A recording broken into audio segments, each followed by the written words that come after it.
আমি ইচ্ছা মতো শপিং করুম। হ্যাঁ তুমি তো আসছি আমার পকেট খালি করার লিগা। হ্যাঁ আরে বিশাল কেমন আছো? Oh no! ভালো আছি। Okay bye. ভালো আছি।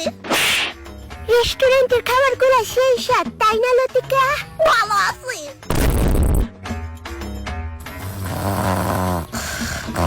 ফাইনালি ঘুমাইছে। ভালো আছি। ভেতরে জানি কি হইতেছে। পেটে ব্যথা করতেছে। ভালো আছি। কংগ্রেচুলেশন মিস্টার বিশাল, আপনার ঘরে বেড়াল হয়েছে। তুমি এখন কেমন আছো লতিকা? ভালো আছি। কন্যা বুধ হয়ে 2-3 বছর বাসুম গো। ভালো আছে। ভালো আছে। শান্তি দিল না।